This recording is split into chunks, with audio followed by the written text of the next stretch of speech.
চাঁপাইনবাবগঞ্জ থেকে সহকর্মী আলমগীর হোসেন যুক্ত হয়েছেন আমাদের সাথে।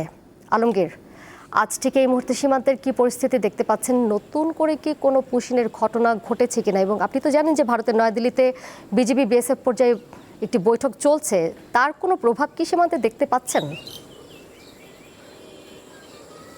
হ্যাঁ, ধন্যবাদ দোলা। আপনি যেমনটি বলছিলেন, আমি এই মুহূর্তে অবস্থান করছি চাঁপাইনবাবগঞ্জ সীমান্ত এলাকায়। একটু লক্ষ্য করলেই দেখতে পাবেন আমার পিছনে ঠিক সীমান্ত এলাকা, ভারত বাংলাদেশ সীমান্ত। এবং আরেকটি বিষয় দোলা আপনাকে বলতে চাই যে গত 4 জুন ভোর আনুমানিক 3 ঘটিকায় এই চাঁপাইনবাবগঞ্জের গমাস্তাপুর সীমান্ত দিয়ে প্রায় নারী শিশু সহ 28 জনকে ভারতীয় বিএসএফ পুশিন করার চেষ্টা করে। পরে চাঁপাইনবাবগঞ্জের আলীনগর বাঙ্গাবাড়ি সীমান্ত বিএপির দায়িত্বপূর্ণ এলাকায় এই পুশিনের চেষ্টা চালায় ভারতীয় সীমান্তরক্ষী বাহিনী বিএসএফ। কাঁটাতারের মেন গেট খুলে তারা 28 জন ব্যক্তিকে রাতের অন্ধকারে বাংলাদেশের অভ্যন্তরে পুশিন করার চেষ্টা করা হয়। তবে বিজিবির স্থানীয়দের সহযোগিতায় তাৎক্ষণিকভাবে তা প্রতিহত করে এবং তাদের শূন্যরেখার ওপরে ভারতের 150 গজের ভিতরে ফেরত পাঠায়। এ ঘটনায় বিজিবি ও বিএসএফের মধ্যে প্রথমে কোম্পানি কমান্ডার এবং পরবর্তী ব্যাটালিয়ন কমান্ডার পর্যায়ে পতাকা বৈঠক অনুষ্ঠিত হয়েছে। বিজিবি 16 ব্যাটালিয়নের অধীনে জানিয়েছেন, প্রথম দিকে বিএসএফ বিষয়টি অস্বীকার করলে ব্যাটালিয়ন পর্যায়ে বৈঠকে তারা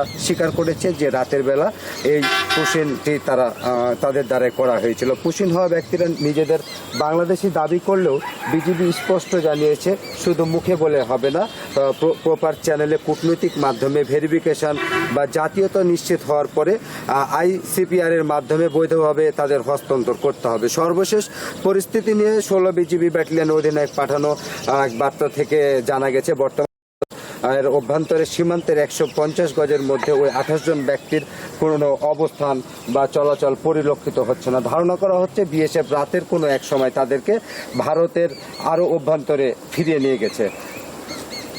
তবে কোনো ধরনের অপ্রীতিকর পরিস্থিতি এড়াতে বিজিবি সীমান্ত এলাকায় সর্বোচ্চ নজরদারি বৃদ্ধি করেছে এবং দিনরাত 24 ঘন্টা টহলের পাশাপাশি ড্রোন, থার্মাল ইমেজিং এবং নাইট ভিশন গগলসের মাধ্যমে আধুনিক প্রযুক্তি ব্যবহার করে পাহারা দেওয়া হচ্ছে। এছাড়াও আমরা যতটুকু জানতে পেরেছি, বর্তমান সীমান্ত এলাকা প্রায় শান্ত রয়েছে এবং এই শান্ত থাকার ফলে এলাকাবাসী এবং আরও যে আনসার বাহিনী বিজিবির সাথে তারা যোগ দিয়েছেন, যোগ দিয়ে সীমান্ত এলাকায় তারা কঠোরভাবে পাহারা দিচ্ছেন এবং বর্তমান চাঁপাইনবাবগঞ্জ সীমান্ত এলাকা অনেকটা স্থিতিশীল এবং শান্ত আছে।